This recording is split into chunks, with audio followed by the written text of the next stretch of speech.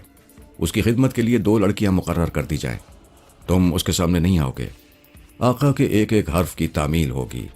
تم یہاں سے جیپ ہی میں بیٹھ کر جاؤ گے تاکہ اندر والوں کو یہ احساس ہو کہ امر راج اپنا مال یہاں سے لے کر چلا گیا ہے۔ مناسب آقا، اب تم جا سکتے ہو۔ مجھے اندر قاسم دادا اور اس کے غنڈوں سے کچھ باتیں کرنی ہیں۔ صرف قاسم دادا سے آقا؟ وہ آہستہ سے سر جھکا کر مسکرایا۔ یہاں بڑے بڑے عوامی وزیر اور پولیس والے اور حکمران پارٹی کے کارکن رہتے ہیں۔ اگر یہاں بہت سی لاشیں ایک ساتھ ملیں تو ہنگامہ ہو سکتا ہے۔ غلام کی خواہش ہے کہ آپ کچھ دن ان ہنگاموں سے الگ رہ کر اپنے محل میں پرسکون زندگی گزاریں۔ کیوں، باقی آدمی کہاں گئے؟ آپ کے لیے کام کا آدمی صرف قاسم دادا ہی ہے، باقی تو سب اس کے چمچے ہیں۔ میں نے انہیں وہاں سے ہٹا دیا ہے۔ کس طرح؟ ابھی دوسرے اڈے سے انہیں فون ملا تھا کہ پنجاب کے بڑے صاحب کو کسی لڑکی کو گھر سے اٹھوانا ہے۔ پچھلے دروازے پر ایک گاڑی انہیں لینے آئی تھی اور اب تک وہ گاڑی اگلے چوراہے پر ایک ٹرک سے ٹکرا کر اپنی سواریوں کے ساتھ اس طرح کچل گئی ہے کہ کوئی کسی کا چہرہ تک پہچان نہیں سکے گا۔ گرمو، تم بہت اچھے منتظم ہو، کاش تم میرے جیسے ہوتے۔ آپ پرنس ہیں آقا، میں صرف ایک غلام ہوں۔ غلام 1000 بہروپ بدل لے پھر بھی ایک غلام ہی رہے گا۔ ابے الو کے پٹھے! قاسم دادا کی ڈرائنگ روم سے آواز آئی۔ ابے گدھے، ابے جمالے، کیا وہاں اپنی ماں سے باتیں کرنے لگا ہے؟ میں بھاری قدموں سے چلتا ہوا دروازے کے قریب آ کر رک گیا۔ دوسری طرف سے چند لمحے خاموشی رہی۔ ابے تجھے کیا ہوا ہے؟ یہ کہتے ہوئے قاسم دادا نے دھڑام سے دروازہ کھول دیا۔ اندھیرے میں ہونے کے باوجود میری صورت دیکھتے ہی اسے ایک جھٹکا سا لگا، مگر اس سے پہلے کہ وہ اپنی اس ذہنی کیفیت سے باہر نکلتا، میں نے اسے اندر کی جانب اس زور سے دھکا دیا کہ وہ لڑکتا لڑکھڑاتا ہوا قالین پر جا گرا۔ میں نے گھوم کر جلدی سے دروازہ بند کر کے چٹخانی لگا دی، اور ابھی میں پلٹا ہی تاکہ قاسم دادا میرے سینے کی جانب پستول تانے کھڑا تھا، اور اس کے دائیں جانب صوفے پر نیم دراز ایک لڑکی اس طرح ہم دونوں کو دیکھ رہی تھی جیسے اس کے نزدیک کوئی مزید ڈرامہ اب شروع ہونے والا ہو۔ سکندر، میں تو سمجھا تھا کہ تو مر گیا ہے، وہ غرایا۔ نہیں دادا، ابھی کیسے؟ ابھی تو مجھ پر بہت سے خون قرض ہیں، اور تمہیں معلوم ہے کہ شریف آدمی قرضہ اتارے بغیر مکان نہیں چھوڑا کرتے۔ جمالے کہاں ہے؟ اس نے ٹریگر پر انگلی کا زور بڑھاتے ہوئے پوچھا۔ جمالے تو گیا دادا، اور یہ کہتے ہوئے میں نے اس کے سینے پر فلائنگ کک ماری۔ پستول اس کے ہاتھ سے چھوٹ کر ایک صوفے کے نیچے چلا گیا، اور وہ خود بھی لڑکھڑا کر اس صوفے پر گرا جہاں لڑکی نیم دراز تھی۔ لڑکی نے خوفزدہ چیخ ماری۔ میں نے لڑکی کو دھکا دے کر فرش پر گرا دیا۔ اس سے پہلے کہ دادا کوئی دوسرا قدم اٹھاتا، میں اب فرشتہ اجل کی طرح اس کے سرانے کھڑا ہوا تھا۔ اس کے چہرے پر میرے تابڑ توڑ مکے برس رہے تھے، یہاں تک کہ اس نے ہاتھ پیر چھوڑ دیے اور لمبے لمبے سانس بھرنے لگا۔ اس دوران نیچے پڑی ہوئی لڑکی کو ہوش آنے لگا تھا۔ مجھے اندازہ تھا کہ وہ کسی بھی وقت وہاں سے بھاگ کھڑی ہوگی۔ جہاں ہو وہیں کھڑی رہو لڑکی، میں نے انتہائی سخت لہجے میں اس سے کہا۔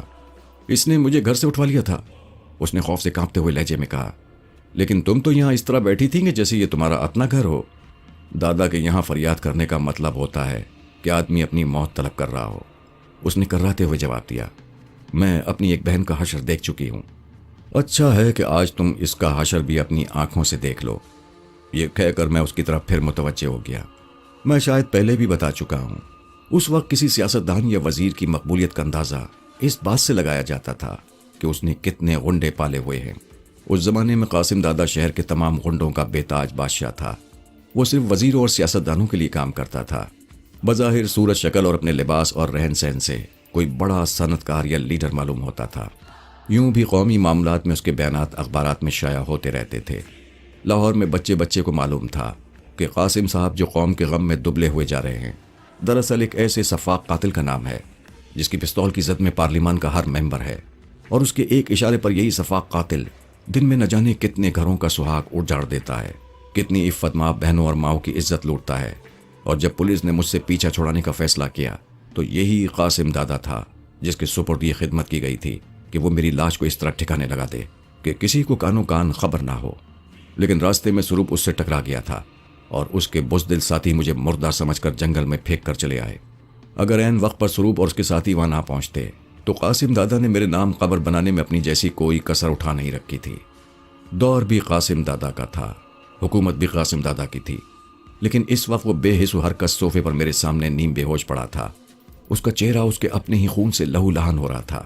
اٹھ کر بیٹھ خبیث، میں نے اس کا گریبان کھینچ کر زور سے جھٹکا دیا۔ وہ ہڑبڑا کر اٹھ بیٹھا۔ میں کہاں ہوں؟ شاید اسے موجودہ صورتحال پر یقین نہیں آ رہا تھا۔ تو اپنے یوم حساب میں ہے اور آج تیری موت تجھ سے ایک ایک لمحے کا حساب لینے آئی ہے۔ اس دوران میں نے اپنے پیچھے کسی کے بھاگنے کی آواز سنی۔ لڑکی دوسرے دروازے سے بھاگتی ہوئی باہر نکل چکی تھی۔ اس اثنا میں زخمی قاسم دادا نے اچھل کر میری گردن داپ لی۔ زخمی ہونے کے باوجود اس کی باہوں میں اتنی طاقت تھی کہ مجھے یوں محسوس ہوا کہ ذرا سا دباؤ اور پڑا تو میری آنکھیں ابل کر باہر نکل پڑیں گی، لیکن میرے ہاتھ آزاد تھے۔ میں نے ایک بھرپور مکہ اس کی ناف کے نیچے مارا اور وہ ایک چیخ مار کر پیچھے الٹ گیا۔ میں حریف کو کبھی دوسرا موقع نہیں دیتا، چنانچہ میں نے دیوانہ وار ایک ایک جھٹکے میں اس کے دونوں ہاتھ شانوں سے اتار دیے، اور ابھی اس نے چیخنے کے لیے منہ کھولا ہی تھا کہ اس کے شانوں کی ہڈیاں بھی کئی جگہ سے ٹوٹ گئیں اور درد کی شدت سے وہ جہاں پڑا تھا وہیں بے ہوش ہو گیا۔ میری آپ کمزوری سمجھ لیں یا عادت، میں اپنے دشمن کو ہمیشہ کے لیے بیکار کر کے اسے اندھا ضرور کر دیتا ہوں۔ اب اندھا اپاہج قاسم دادا اپنے دور کی حکومت کی کوئی مدد نہیں کر سکتا تھا اور نہ ہی کسی کے کام آ سکتا تھا۔ میں سوچتا ہوا یہ کوٹھی سے باہر آ گیا۔ اگر اندھا لولا دادا بغیرتی کے سبب زندہ رہ بھی گیا تو اپنا باقی حساب اس سے پھر بھی چکایا جا سکتا تھا۔ اس وقت میرے سامنے سب سے بڑا مسئلہ سروپ کا تھا۔ امر راج شانتی کو لے کر جس یقین کے ساتھ یہاں سے واپس جانا چاہتا تھا، اس کا مطلب یہ تھا کہ سروپ کو اس نے اپنے کسی ٹھکانے پر چھپا کر رکھا ہوا تھا اور سروپ کا پتہ معلوم کرنے کے لیے امر سے ملاقات کرنا ضروری تھی۔ میں کوٹھی سے باہر خطرات میں گھرا کھڑا تھا۔ معلوم نہیں وہ لڑکی کون تھی اور اس نے اس ہنگامے کی اطلاع کیسے کیسے کس کس انداز میں پہنچائی ہوگی۔ دوسرے شہر میں بڑے لوگ قاسم دادا کے پاس اپنی زیر زمین سرگرمیوں کی خاطر روزانہ ہی آتے جاتے تھے۔ کسی بھی وقت اس زمانے کا کوئی بڑا پولیس افسر، علاقے کا کوئی پارلیمانی رکن یا کسی وزیر کی گاڑی گیٹ میں داخل ہو سکتی تھی۔ یہ کوٹھی شہر بھر کے غنڈوں کا ویسے بھی ایک مسکن اڈا تھی، لیکن مجھے یہ نہیں معلوم تھا کہ یہاں سے کس سمت جاؤں، کیونکہ سادھو مجھے محل نما کوٹھی میں لے کر گیا تھا۔ اس کا صحیح محل و وقوع مجھے معلوم نہیں تھا۔ گارمو کو اس وقت تک واپس آ جانا چاہیے تھا، لیکن اس کا اب تک کوئی پتہ نہیں تھا۔ غلام بہت دیر سے حاضر ہے۔ مجھے کہیں قریب سے گارمو کی آواز سنائی دی اور اسی وقت ایک نئی شاندار گاڑی بالکل میرے قریب آ کر رک گئی۔ قاسم گھر پر ہے؟ ایک چودھری نما شخص نے گاڑی سے گردن باہر نکال کر مجھ سے پوچھا۔ دادا تو کام سے باہر گیا ہے، میں نے اسے ٹالنے کے لیے یوں ہی کہہ دیا۔ الو کا پٹھا، پتہ نہیں اس نے مجھے یہ خطاب دیا تھا یا قاسم دادا کو۔ تیرا کیا نام ہے؟ اس نے اسی روانی میں مجھ سے پوچھا۔ کام بتاؤ چودھری جی، نام میں کیا رکھا ہے؟ میں نے مسکراتے ہوئے کہا۔ اب مجھے یاد آ رہا ہے کہ دادا نے چلتے وقت مجھ سے کہا تھا کہ اگر میاں صاحب تشریف لائیں تو ان کے حکم کی فوراً تعمیل کی جائے۔ مگر تو اکیلا بندہ کیا کرے گا؟ بندے تو اور بھی آ جائیں گے، آپ حکم تو دیں۔ تو پھر گاڑی میں بیٹھ جا، اس نے پچھلی سیٹ کی طرف اشارہ کرتے ہوئے کہا، اور میں ایک ملازم کی طرح سر جھکا کر گاڑی کی پچھلی نشست پر جا کر بیٹھ گیا۔ قاسم نے تمہیں پوری بات سمجھا دی ہے یا نہیں؟ اس نے گاڑی آگے بڑھاتے ہوئے پوچھا۔ دادا کی طرح آپ بھی میرے مائی باپ ہیں، میں نے آہستگی سے جواب دیا۔ اس نے اگر بات نہیں بھی سمجھائی ہے تو آپ سمجھا دیجیے گا۔ میں تمہیں یونیورسٹی کیمپس کے قریب چھوڑ دوں گا، وہاں تمہیں اسٹوڈنٹ لیڈر اصغر راجہ ملے گا، اور وہ جس لڑکی کی طرف اشارہ کرے شام تک وہ لڑکی اپنے بھائیوں کے ہمراہ میری کوٹھی پر پہنچ جانا چاہیے۔ پھر اس نے پلٹ کر میرے چہرے کو غور سے دیکھا۔ اس سے پہلے میں نے قاسم دادا کے پاس تمہیں کبھی نہیں دیکھا، پتہ نہیں اسے میری جانب سے کیوں شبہ ہو گیا تھا۔ مجھے آپ کہاں دیکھتے میاں صاحب، میرا نام بانکے ہے اور مجھے شاید آپ ہی کے حکم سے سیاسی مخالفین کے ایک جلسے میں فائرنگ کے لیے بھیجا گیا تھا۔ اچھا، انہوں نے اطمینان کی ایک ٹھنڈی سانس لی۔ پنڈی کی اب کیا صورتحال ہے؟ آپ کا اقبال سلامت رہے، میں نے دبی زبان سے عرض کیا۔ پڑھے لکھے معلوم ہوتے ہو، پھر تو اصغر راجہ کو پہچانتے ہوگے۔ نہیں میاں صاحب، ان سے ملاقات کرنے کا شوق تو بہت ہے۔ ان کے حکم پر چرس گانجے کے سگریٹ دادا میرے ہی ہاتھوں یونیورسٹی کیمپ میں ایک ہاسٹل کے خانسامہ کے پاس بھجواتا رہا ہے۔ آج آپ کی عنایت سے راجہ صاحب کو بھی دیکھ لوں گا۔ سنا ہے بہت بڑے کمیونسٹ ہیں اور انہوں نے لینن پر ایک کتاب بھی لکھی ہے۔ تم تو خاصے سمجھدار آدمی معلوم ہوتے ہو۔ کبھی فرصت سے بنگلے پر آنا تو پھر اصغر راجہ کے بارے میں بھی تفصیل سے باتیں کریں گے، لیکن اتنا یاد رکھنا، اگر میری بات کسی دوسرے تک کبھی پہنچی تو میں اپنی ذاتی آدمیوں کی قبریں بھی زمین پر نہیں، کتوں کے پیٹ میں بنایا کرتا ہوں۔ نہیں میاں جی، ایسا غضب نہ کرنا، میں پستول اور رائفل سے نہیں ڈرتا ہوں، سانپوں اور شیروں سے نہیں ڈرتا، لیکن کتوں سے مجھے بہت ڈر لگتا ہے۔ میں نے سہم کر اداکاری کی۔ میاں صاحب میری اس عاجزی پر ایسے خوش ہوئے کہ انہوں نے گاڑی وہیں روک دی اور ہنستے ہوئے بولے، کیا نام ہے تیرا؟ میرے علاقے میں مجھے لوگ بانکے دادا کہتے ہیں۔ اور بانکے تیرا علاقہ کون سا ہے؟ برا تو نہیں مانو گے میاں جی؟ برا ماننے کی بات ہوگی تو برا مان جاؤں گا۔ بس تو پھر آگے چلو، اپنا کام کرا لو اور بات ختم۔ میں کسی ایسے آدمی کو اعتماد میں نہیں لے سکتا جو ذرا سی بات پر برا مان جاتا ہو۔ میری تو یہ سمجھ میں نہیں آتا میاں صاحب، میں نے اس کی آنکھوں میں آنکھیں ڈالتے ہوئے کہا، قاسم دادا کو اب آدمیوں کی پرکھ نہیں رہی ہے، ورنہ کتوں کے پیٹ میں قبریں بناتے بناتے خود تمہاری شکل کتوں جیسی ہو گئی ہے۔ اور یہ کہتے ہوئے میں نے انتہائی پھرتی سے اس کی مڑی ہوئی گردن پر ہاتھ مارا اور وہ وہیں اپنی سیٹ پر ڈھیر ہو گیا۔ وہ جو کوئی بھی تھا، میری پلا سے مر چکا ہو یا زندہ ہو، لیکن میں اسے اب زیادہ دیر برداشت نہیں کر سکتا تھا۔ یوں بھی گاڑی اب یونیورسٹی کیمپس سے چند گز کے فاصلے پر تھی اور مجھے جلد از جلد اصغر راجہ کی دستار بندی کر کے سلوک کی خیریت معلوم کرنے کے لیے امر راج کے پاس پہنچنا تھا۔ لیکن گارمو پھر غائب تھا اور گارمو کے بغیر میں اب امر راج اور شانتی کے پاس نہیں پہنچ سکتا تھا۔ غلام آپ کے قریب ہی موجود ہے، گارمو کی آواز پھر کہیں بہت قریب سے سنائی دی۔ میں گاڑی سے نیچے اتر آیا۔ گارمو، کیا یہ گاڑی ایکسیڈنٹ کا شکار نہیں ہو سکتی؟ اور میری حیرت زدہ آنکھوں نے دیکھا کہ گاڑی بغیر ڈرائیور کے بہت تیزی سے بیک ہونے لگی تھی۔ دوسری طرف سے وابڈا کا بجلی کا ٹرک آ رہا تھا، اور توبہ ہے، دونوں گاڑیوں میں ایک زبردست تصادم ہوا، جس کے بعد ایسی ہولناک آواز اٹھی کہ آدمی کے اعضاء اور گاڑیوں کے انجر پنجر ایک ایک ساتھ فضا میں دور دور تک اڑ رہے تھے۔ گارمو نے آگے بڑھ کر میرا ہاتھ تھام لیا۔ چند لمحوں کے لیے میری آنکھیں بند سی ہو گئیں۔ گارمو مجھ سے کہہ رہا تھا، آقا، وہ داڑھی والا ابراہیم لنکن کے قد کا آدمی اصغر راجہ ہے۔ یہاں یونیورسٹی کیمپس میں نوجوان طالب علموں اور طالبات کو چرس کا عادی بنا کر ان کے ہاتھوں طالب علموں کا قتل عام کرانا اس کا پیشہ ہے۔ میں اصغر راجہ کو حیرت سے دیکھتا رہ گیا۔ وہ اسی کیمپس میں BA میں میرا کلاس فیلو تھا۔ طالب علم اس سے نفرت کرتے تھے، لیکن اس نے چند ترقی پسند لڑکوں اور لڑکیوں کو اپنا ہم نوا بنا لیا تھا۔ کیمپس کے لڑکے اسے راسپوتین کہا کرتے تھے۔ پھر وہ ایک سیاسی پارٹی سے منسلک اسٹوڈنٹ لیڈر بن گیا، لیکن میرے سامنے آنے سے وہ ہمیشہ کتراتا رہا۔ اس کے ساتھیوں نے ایک معصوم لڑکی کو اغوا کرنے کی کوشش بھی کی تھی، لیکن میری وجہ سے اس کی کوشش ناکام ہو گئی۔ لیکن لڑکیاں تو یہاں بہت تھیں، وہ جب چاہتا کوئی اور لڑکی اٹھوا سکتا تھا، لیکن اسے دکھ اس بات کا تھا کہ اس کے 2 بہترین ساتھی غائب ہو گئے تھے۔ پولیس اور حکومت کی شبانہ روز کوشش کے باوجود اب تک ان کا پتہ نہ چل سکا تھا۔ اصغر راجہ کو صرف اتنا علم تھا کہ اگر دھوکے سے بھی کبھی اس کی انگلی میری جانب گئی تو اس کا اپنا حشر بھی اپنے 2 ساتھیوں سے مختلف نہ ہوگا۔ لیکن اب جس زمانے کا میں ذکر کر رہا ہوں، اصغر راجہ امور طلبہ کا وزیر تو نہیں تھا، لیکن طلبہ کے معاملے میں وقت کی حکومت نے اسے وزیر کے برابر ہی درجہ دے رکھا تھا۔ اسے سرکاری گاڑی ملی ہوئی تھی۔ پولیس والوں کو حکم تھا کہ اصغر راجہ کے حکم کو سنیں اور تسلیم کریں۔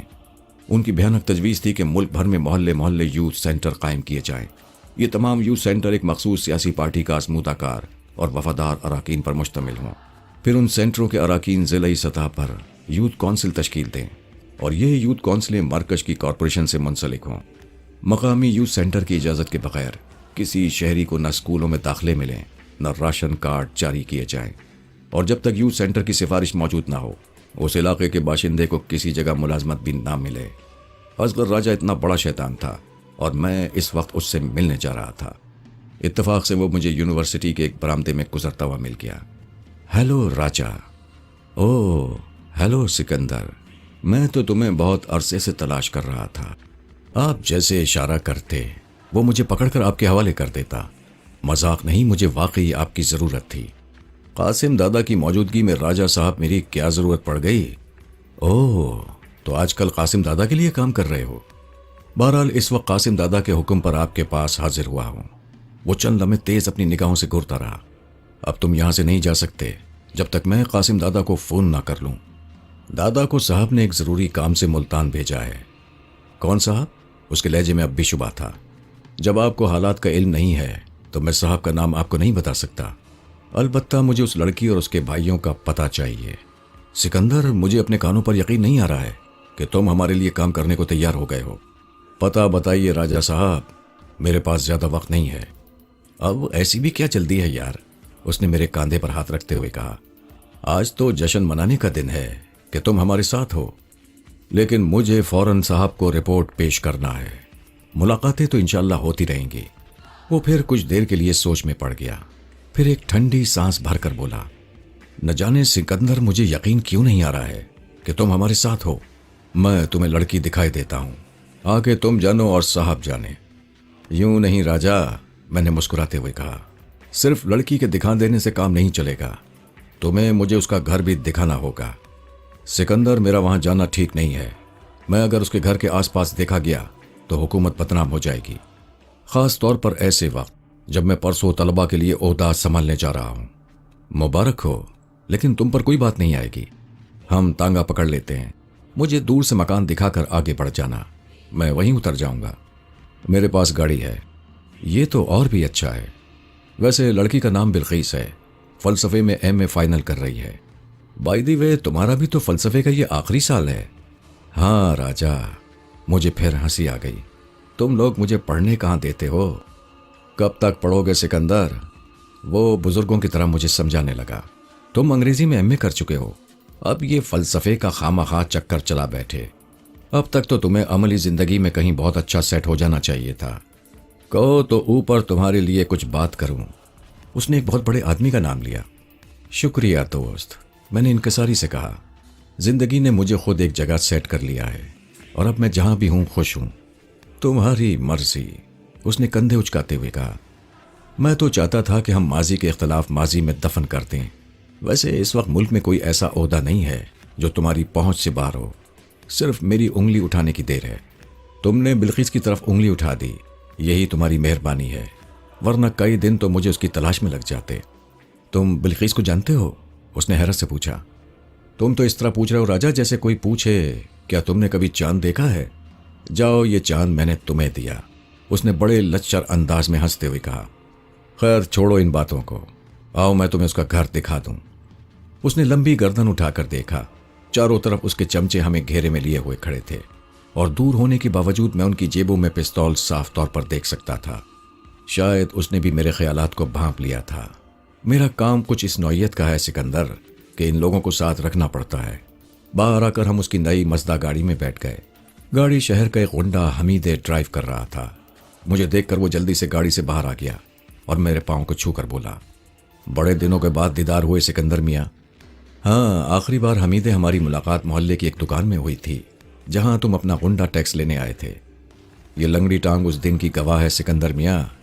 بہت دن ہسپتال میں پڑا رہا، پھر راجا کی مہربانی سے یہاں ڈرائیوری کا کام مل گیا ہے۔ ٹانگ گئی تو کیا ہوا، میں نے ہنستے ہوئے کہا، تمہارا اچھا نشانہ ہے۔ مجھ سے کوئی گستاخی ہو گئی ہو سکندر میاں تو اس کا چہرہ زرد پڑ گیا تھا۔ وہ پھر میرے پاؤں پر جھک گیا۔ گاڑی چلا۔ اصغر راجا کی غصے میں جھنجھلاتی ہوئی آواز سنائی دی اور وہ گڑبڑا کر ڈرائیونگ سیٹ پر بیٹھ گیا۔ گاڑی جب کیمپ سے روانہ ہوئی تو راجا نے پوچھا، یہ تم سے بہت مروب معلوم ہوتا ہے۔ نہیں، یہ سب کچھ آپ کی خوشامد میں کر رہا ہے۔ اور راجا کا چھوٹا سا سینہ مرغے کی طرح پھیل گیا۔ ہم پہلے ذرا قاسم دادا کے گھر چلیں گے۔ کیوں؟ راجا اس طرح اچھلا جیسے بچھو نے ڈنگ مار دیا ہو۔ وقت کا کوئی بھروسہ نہیں راجا، میں نے سنجیدگی سے جواب دیا۔ میں اپنا پستول جمالے کے پاس بھول آیا ہوں۔ میرے پاس تو ہے پستول۔ نہیں راجا، میں دوسروں کے پستولوں پر بھروسہ کرنے کا عادی نہیں ہوں، لیکن میرے پاس وقت نہیں ہے۔ یا یوں ہے کہ مجھ سے ڈر رہے ہو؟ ایسی کوئی بات نہیں ہے، اب ہمارا اور تمہارا کاز ایک ہی ہے۔ پہلے قاسم دادا کے گھر چلو، اس نے حمیدے کو آرڈر دیا۔ گاڑی دادا کے گھر کی طرف مڑ گئی۔ راجا، یہ بلقیس تمہارے راستے میں کہاں سے آ گئی؟ میں نے کچھ دیر بعد پوچھا۔ بلقیس نہیں، اس کا بھائی ہمارے راستے میں آ گیا ہے۔ اس کے لہجے میں بڑی فرونیت تھی۔ میں سمجھا نہیں۔ میں نے بلقیس کے بھائی کو بہت سمجھایا کہ ہماری پارٹی کی مخالفت چھوڑ دے، لیکن میرا خیال ہے کہ اب بات اس کی سمجھ میں آ جائے گی۔ کس طرح؟ میں نے انجان بن کر پوچھا۔ تم ابھی تک بہت معصوم ہو سکندر، اس سزا کو دیکھ کر تمہارا فلسفہ اخلاقیات لرز اٹھتا ہے۔ مگر بلقیس بیچاری تو سیاست کی الف بے تے سے بھی واقف نہیں ہے، میں نے لجاجت سے کہا۔ راجا کچھ دیر میرے لہجے پر غور کرتا رہا، پھر اس نے ایک ساتھ قہقہ لگایا۔ میں سمجھتا ہوں سکندر اس کیس میں تمہارا انتخاب کر کے ان لوگوں نے غلطی کی ہے، پھر وہ دفتن سنجیدہ ہو گیا۔ میں تو یہاں تک کہنے کو تیار ہوں کہ شاید تمہارا قاسم دادا سے بھی کوئی تعلق نہیں ہے اور تم مجھ سے کوئی بہت بڑا کھیل کھیلنے جا رہے ہو۔ یہ کہتے ہوئے اس نے جلدی سے اپنا پستول پر ہاتھ ڈالنا چاہا، لیکن اس سے کہیں زیادہ تیز میرا ہاتھ اس کی گردن پر پڑا اور وہ ایک ہچکولا لے کر میری گود میں آ پڑا۔ میرے لیے کیا حکم ہے سکندر صاحب؟ حمید نے آئینے میں دیکھتے ہوئے پوچھا۔ اسی طرح چلتے رہو قاسم دادا کے اڈے پر۔ آقا، آپ کو سروپ کی بھی خبر لینی ہے؟ حسب معمول گارمو نے کہیں میرے قریب ہی سے سرگوشی کی۔ ٹھیک ہے، میں نے زیر لب کہا، میں حمیدے کو یہیں اتار دیتا ہوں۔ تمہیں معلوم ہے ان لوگوں نے سروپ کو کہاں رکھا ہے؟ سروپ امر راج کے گھر کے ایک تہہ خانے میں بند ہے۔ حمیدے، گاڑی یہیں روک دو۔ حمیدے نے گاڑی سائٹ میں کر کے روک لی اور ہم دونوں باہر نکل آئے۔ اب تم جا سکتے ہو حمیدے۔ جو حکم سکندر میاں، اس نے ایک طرف جاتے ہوئے کہا۔ لیکن سنو حمیدے، تمہیں معلوم ہے میں اپنی بات دہرانے کا عادی نہیں ہوں۔ مجھے معلوم ہے سکندر میاں، تو تمہیں یہ معلوم ہونا چاہیے کہ تمہیں اس واقعے کا کوئی علم نہیں ہے۔ ہاں سکندر میاں، مجھے نہیں معلوم کہ راستے میں مجھے اتار کر راجہ صاحب آپ کے ساتھ کدھر گئے۔ شاباش، اب تم جاؤ۔ اس کے جاتے ہی گارمو میرے سامنے آ گیا۔ اس نے جھک کر مجھے تعظیم دی۔ اس نے کہا کہ قاسم دادا کے گھر پر پولیس اور حکومت کے بہت سے اعلیٰ افسر جمع ہیں۔ میری بات سنو گارمو، میں نے اسے مخاطب کرتے ہوئے کہا۔ مجھے معلوم تھا کہ قاسم دادا کے زخمی ہونے کی بات زیادہ دیر چھپی نہیں رہے گی اور اس وقت تک وہاں تحقیقات کے لیے کافی لوگ جمع ہو چکے ہوں گے، لیکن سوائے اس لڑکی کے جو کمرے سے نکل کر بھاگی تھی، وہاں ہمیں کسی اور نے نہیں دیکھا تھا۔ یا پھر ہمارے خلاف دوسرا گواہ اصغر راجہ ہو سکتا ہے جو اس وقت بے ہوش گاڑی میں پڑا ہوا ہے۔ تم اصغر راجہ کو وہیں لے جاؤ جہاں جمالے کو رکھا ہے۔ مجھے ڈر ہے کہ بلقیس اور اس کے بھائیوں کو کہیں اغوا نہ کر لیا گیا ہو۔ آقا، اب اس غلام کو حکم دیں کہ سروپ کو تہخانے سے نکال لاؤں، ورنہ اس کی حالت بہت نازک ہو جائے گی۔ مجھے یہ ساری باتیں کچھ بہت عجیب سی لگ رہی تھیں۔ میں ان ماورائی طاقتوں کے چکر میں پڑ کر بے اعتمادی کا شکار ہوتا جا رہا تھا، لیکن حالات کچھ اس تواتر کے ساتھ پیش آ رہے تھے کہ بیک وقت اتنی جانب نگاہ رکھنا مجھ اکیلے کے بس کی بات بھی نہیں تھی۔ مجھے فوری طور پر کوئی فیصلہ کرنا تھا، یا تو اپنے سارے کام گارمو پر چھوڑ کر خود اطمینان سے ایک سچ مچ پرنس جیسی زندگی بسر کروں اور اپنے اندر کے انسان کو ہمیشہ کے لیے مار دوں، یا پھر گارمو کو ہمیشہ کے لیے رخصت کر دوں اور پہلے کی طرح خود کو حالات کے رخ پر بہنے دوں۔ مگر پشپا کے ہاتھوں میں اپنے عزیز اس جان دوست رحیم سے زمانہ ہوا جدا ہو چکا تھا، اور مجھے اب تک نہیں معلوم ہو سکا تھا کہ پشپا نے رحیم کو کہاں چھپایا ہے۔ اب یہی صورتحال سروپ کی بیوی شانتی کی تھی، جسے گارمو کی مدد کے بغیر میں دوبارہ حاصل نہیں کر سکتا تھا۔ دوسری جانب خود سروپ نہ جانے کن اذیتوں سے گزر رہا ہو، لیکن اگر میں سروپ کی مدد کو جاؤں تو اس وقت تک بلقیس بے آبرو ہو چکی ہوگی، اور میں بلقیس کو جانتا تھا۔ وہ میری کلاس کی واحد لڑکی تھی جو جب بھی کلاس میں آتی تو محسوس ہوتا جیسے اس کا بدن چاندنی کے سونے ذرات سے گوندھ کر بنایا گیا ہو۔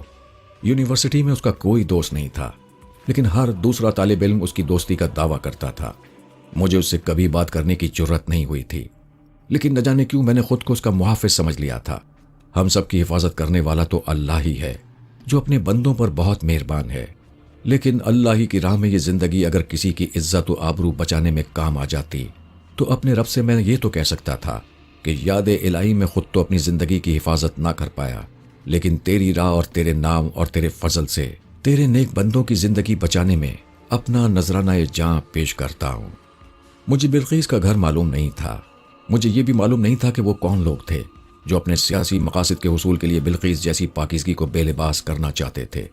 اس کی ایک ہی صورت تھی کہ چھپ کر بلقیس کی نقل و حرکت پر نظر رکھی جائے۔ صاحب جہنم رسید ہو چکے تھے۔ صاحب جس غنڈے قاسم دادا کے ہاتھوں سے اغوا کرانا چاہتے تھے وہ اندھا اور اپاہج ہو چکا تھا۔ اصغر رجا نے بلقیس کو کیمپ سے اٹھانے کے لیے دلالی فرائض انجام دیے تھے۔ وہ اپنی کار میں اس وقت بے ہوش پڑا تھا۔ مجھے معلوم تھا کہ اگر یہ اس وقت کی حکمران پارٹی کی انا کا مسئلہ تھا تو صاحب کے اچانک ایکسیڈنٹ، قاسم دادا پر حملہ اور اصغر راجہ کے اغوا کی کڑیاں اچانک ملا لی گئی ہوں گی، اور بڑے لوگوں کے لیے بلقیس اور اس کے بھائیوں کو حاصل کرنے کے لیے نئے تار ہلانے میں کوئی زیادہ دیر نہیں لگی ہوگی۔ گارمو، آقا، گارمو، کیا کچھ دیر کے لیے میری شکل تبدیل ہو سکتی ہے؟ کیسی شکل میرے آقا؟ بات یہ ہے کہ پولیس ناکردہ گناہ کی سزا میں کئی ہفتوں سے ہر شہر اور دیہات میں مجھے تلاش کر رہی ہے۔ میں بلقیس کو اسی صورت میں بچا سکتا ہوں کہ اپنی شکل تبدیل کر کے اس کے اغوا کرنے والوں پر اپنی نگاہ رکھوں۔ آقا، جس وقت آپ اصغر راجہ سے بلقیس کے بارے میں گفتگو کر رہے تھے، میں نے آپ کی آئندہ ہدایت تک اسے اور اس کے بھائیوں کو ایک محفوظ مقام پر منتقل کر دیا ہے۔ ہر اچھے غلام کو اپنے آقا کی فکر سے ایک قدم آگے چلنا پڑتا ہے۔ پھر اصغر راجہ کو کیمپس ہی میں ڈالاؤ۔ سروپ کا معاملہ نمٹا کر ہم پھر کسی وقت اصغر راجہ سے بات کریں گے۔ حکم کی تعمیل ہوگی آقا، آپ میرے ساتھ تشریف لائیے۔ اور پھر اس نے آہستہ سے میرا ہاتھ پکڑ لیا، اور دوسرے ہی لمحے میں اس محل میں موجود تھا جو دیوی نے بخشش کے طور پر مجھے عنایت کیا تھا۔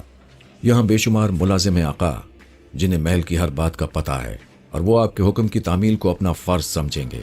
لیکن سروپ، وہ اپنے کاٹیج میں اس وقت اپنے وفادار ساتھیوں کے ساتھ موجود ہیں، اور انہیں صرف اتنا معلوم ہے کہ آپ امر راج سے ایک زبردست لڑائی کے بعد انہیں جنگل والے کاٹیج میں چھوڑ کر شانتی کو تلاش کرنے گئے ہیں۔ لیکن یہ سب کچھ کس طرح ہوا؟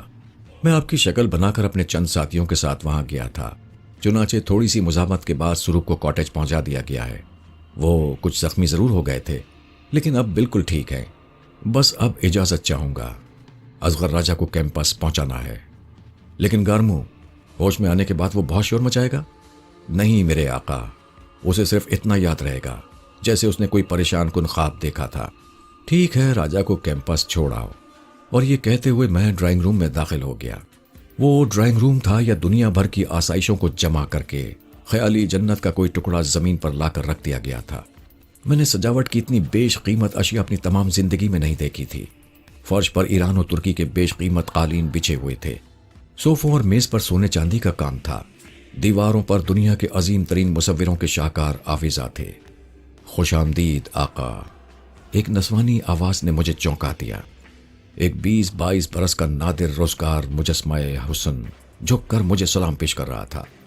وہ شلوار قمیص میں ملبوس تھا، لیکن اس کا حسن اس ملبوس سے چھلک رہا تھا جیسے بادلوں سے چاندنی کی پھوار پڑے۔ تمہارا کیا نام ہے؟ کنیز کا نام صرف کنیز ہوتا ہے میرے آقا۔ حمام تیار ہے، غسل فرما لیجیے۔ میں واقعی بہت تھک چکا تھا۔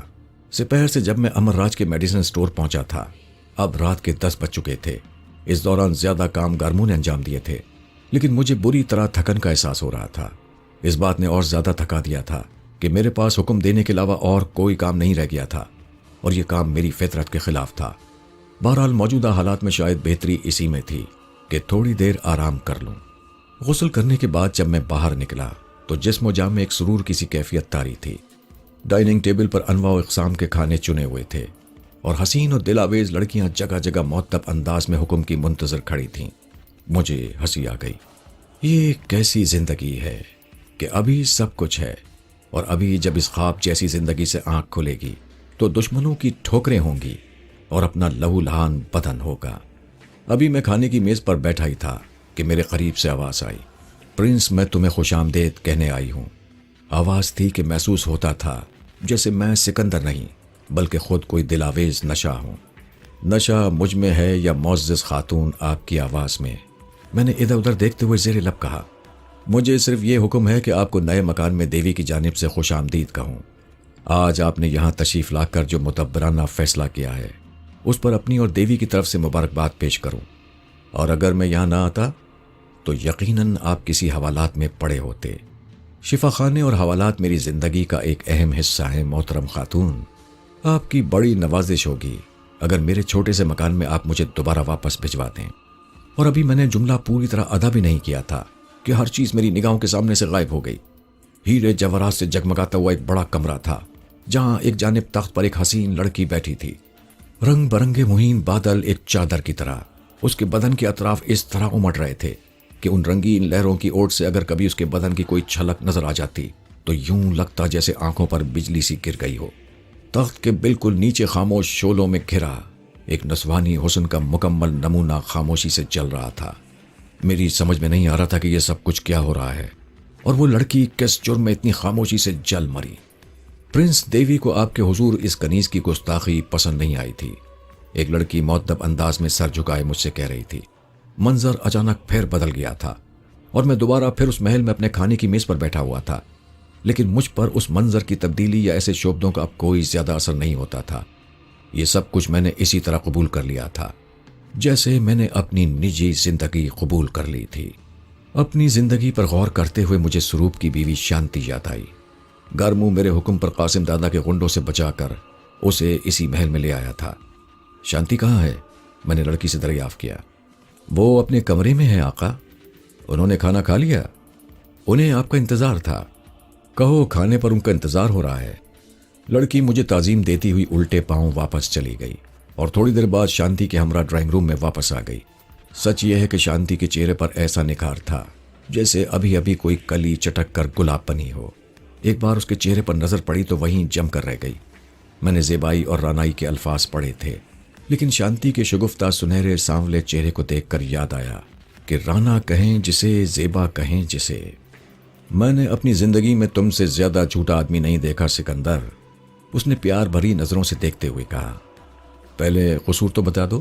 میں نے مسکراتے ہوئے ہاتھ پکڑ کر اسے اپنے برابر کی کرسی پر بٹھا لیا۔ یہ بتاؤ کہ تم نے اپنی اصل حیثیت کو مجھ سے کیوں چھپایا تھا؟ تم نے مجھ سے کب پوچھا تھا؟ خیر کھانا تو شروع کرو۔ نہیں، بہت سی باتیں ابھی جواب طلب ہیں۔ وہ مجھ سے ذرا دور ہٹ کر بیٹھ گئی۔ پہلے کھانا کھا لو شانتی، پھر میں تمہاری ساری باتوں کا بہت تفصیل سے جواب دے دوں گا۔ پھر جب تک وہ کھانا کھاتی رہی اس نے میرے کسی سوال کا جواب نہیں دیا۔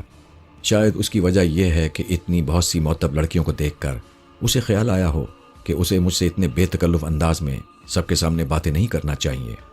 کھانا ختم کر کے ہم سٹنگ روم میں آ کر بیٹھ گئے۔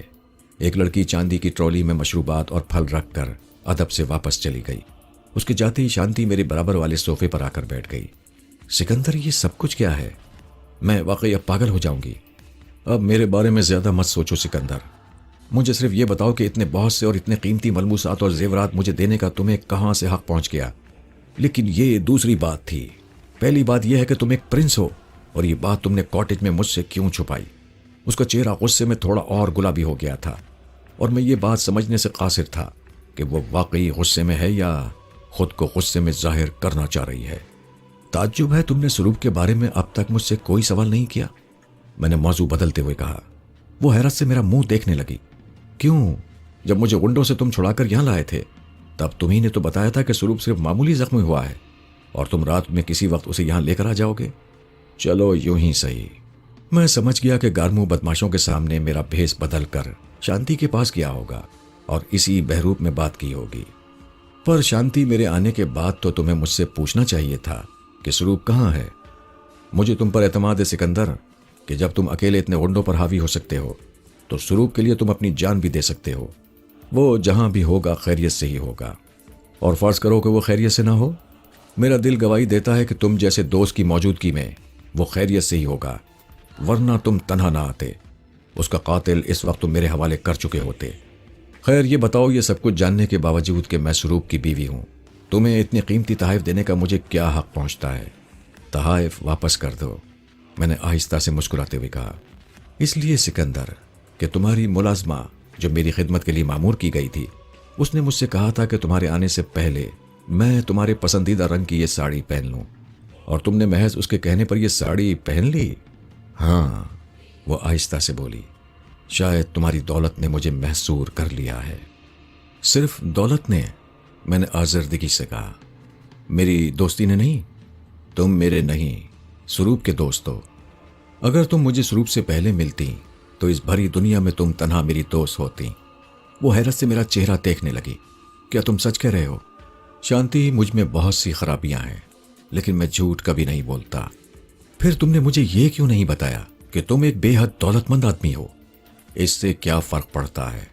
بہت فرق پڑتا ہے سکندر، اس نے سنجیدگی سے جواب دیا۔ اگر مجھے یہ معلوم ہوتا کہ تم اتنے بڑے آدمی ہو تو جب تم ہمارے کاٹیج میں آئے تھے تبھی میں سروپ سے کہہ دیتی کہ وہ تمہیں اس ملک کے بڑے کلینک میں داخل کروا آئے۔ میں نے تو تمہیں اپنا جیسا غریب سمجھ کر تمہاری سیوا کی تھی، اور یہ کہتے ہوئے کوشش کے باوجود وہ اپنے آنسو ضبط نہ کر سکی۔ ایمان کی بات تو یہ ہے کہ یہ عورت میری سمجھ میں نہیں آ رہی تھی۔ اب میرے سامنے صرف ایک ہی راستہ تھا کہ سروپ خیریت سے واپس آ جائے اور اس کی یہ خوبصورت امانت اسے سونپ کر میں اس کی طرف سے ہمیشہ کے لیے اپنے دل کے دروازے بند کر لوں۔ روتے روتے اس نے اپنے رخسار میرے شانے پر رکھ دیے، اور میں جیسے گولیوں اور خنجر کی کاٹ کی جلن کبھی محسوس نہ ہوئی تھی، یوں محسوس ہونے لگا جیسے کسی نے میرے شانے پر انگارے رکھ دیے ہوں۔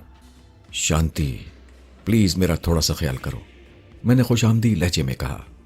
تم نے جہاں اپنا رخسار رکھا ہے اتنا حصہ اب تک ایک بڑے انگارے کے برابر ہو چکا ہے۔